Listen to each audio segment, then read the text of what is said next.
السلام عليكم الإخوان، مرحبا بكم معايا في نهار جديد. اليوم إن شاء الله غادي نوريكم بعض الجمل اللي بالدارجة المغربية وكيفاش غنديروا لهم الترجمة باللغة الإسبانية.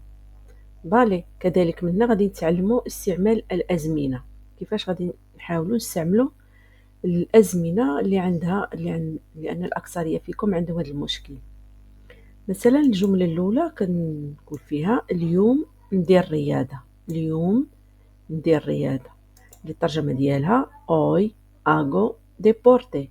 او يعني انا بصدد لاكسيون، الا شفتو درت لكم الصورة لاكسيون انا كندير فيها الان.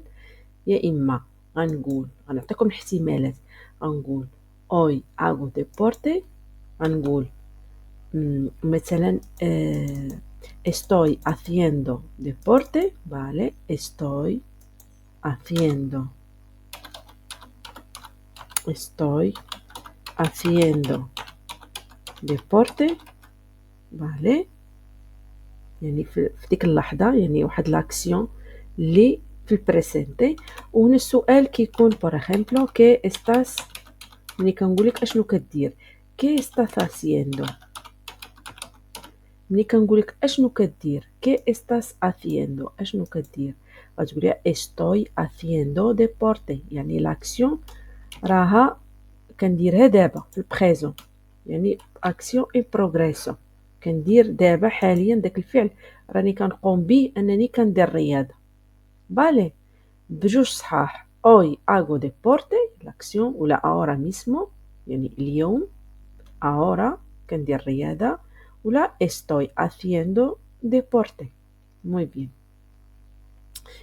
ندوزو للجمله الثانيه، كذلك عندي فيها اليوم. اليوم درت الواجبات ديالي. عندي اليوم اللي هو الحاضر، وعندي درت اللي هي اكسيون في الباسي. بالي هاد الحاله اش من تيمبو غادي نديرو؟ اليوم درت الواجبات ديالي.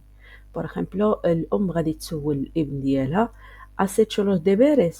سي he hecho los deberes. يا اما غنقول سي، غنكتب لكم الجمل بجوج.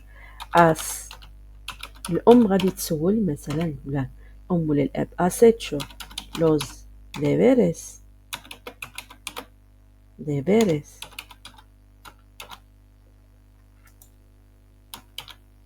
الجواب الا دار ديبيريس ديالو، يعني هو ماشي كيدير، انت كتهضر معاه سالا. يعني لا لاحظتوا، حاولت نوضح لكم بان لاكسيون سالات، ماشي هو كيدير لي دوفوار لا ستارياس ديالو. يعني الام كتسول هنا. بالي سي ممكن نقول غير سي، نكتفي بسي، ولا نقول سي اي اتشو todos، باش نزيدو todos los deberes. درت كلشي لي دوفوار ديالي ديبيريس، ولا طارياس ديبيريس ديال المدرسه. بالي ولا الابن كيجي عند الام ديالو كيقول لها اوي ايتشو. الى لاحظتوا قلت لكم اليوم بريزون، اليوم يقدر يكون الصباح ديجا دار. اليوم تقدر تكون لاكسيون دازت واخا اليوم، ولكن لاكسيون دازت اليوم. مثلا جا عندنا في العشيه قال لها ماما اليوم راني درت الواجبات ديالي. التيمبو اللي غادي نستعملو اي اتشو لان لاكسيون داز. هاد التيمبو ان شاء الله دابا نشوفو في الفيديوهات المقبله. هو الماضي القريب، الماضي القريب اللي كتكون عنده علاقه بالبريزون، بالمستقبل، باردون، بالبريسنتي، بالحاضر. بالي اللي هو اليوم، ولكن لاكسيون اللي درت فيها دازت، دارت، ماشي غندير، درت. بالي نتمنى تكونوا استفدتوا. وما تنساوناش الاخوان، الى عجبكم هذا النوع من الفيديوهات تخلوا لي في التعاليق ديالكم بانه عجبكم، باش نزيدكم فيديوهات اخرين. الى فيديو اخر ان شاء الله. الله يعاون.